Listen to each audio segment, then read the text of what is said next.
İranda müharibə, inflyasiya və ticarət marşrutlarında yaranan problemlər iqtisadiyyata təzyiqi artırır. Tehran bazarlarında sahibkarlar satışların azaldığını, xərclərin artdığını və qeyri-müəyyənliyin gücləndiyini bildirirlər. Vəziyyət getdikcə pisləşir. Bizneslər zəifləyir və bu daha aydın görünür. Ərzaq mağazalarında çalışanlar da müharibə şəraitinin bazara mənfi təsir etdiyini deyirlər. Bildirilir ki, bəzi kirayəşin sahibkarlar xərcləri qarşılaya bilmədikləri üçün mağazalarını bağlamağa məcbur olurlar. Bu şəraitdə iqtisadi vəziyyət mütləq pisləşib. Ətrafdakı bəzi mağaza sahibləri obyektlərini qaytarırlar.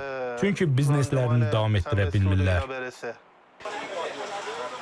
İdxaldan asılı sahibkarlar isə Hörmüz boğazının bağlanmasının təchizata təsir etdiyini bildirirlər. Onların sözlərinə görə məhsulların böyük hissəsi əvvəllər Dubaydan İrana gətirilirdi. Mövcud ehtiyatlar hələlik tələbatı qarşılasa da, alternativ marşrut tapılmasa, qiymətlərin kəskin artacağı gözlənilir.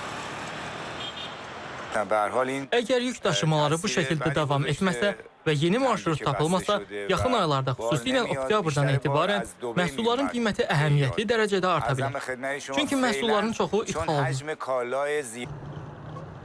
İran prezidenti Məsud Pezeşkiyan da iqtisadi təzyiqi etiraf edib. O bildirib ki, əvvəllər dəniz yolu ilə gətirilən məhsullar indi daha uzun və bahalı marşrutlarla daşınır. Neft satışlarının azalması və bir sıra müəssisələrin zərər görməsi isə dövlət gəlirlərinə təsir edib.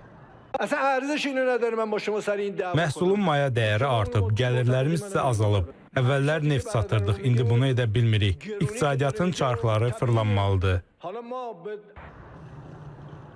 Tehran alternativ quru və Xəzər marşrutlarından istifadə etməyə çalışsa da, körpülərə endirilən zərbələr daşımaları çətinləşdirib. Beləliklə, müharibə və ticarət məhdudiyyətləri fonunda İranda bahalaşma və iqtisadi təzyiqin daha da güclənəcəyi ilə bağlı narahatlıq artır.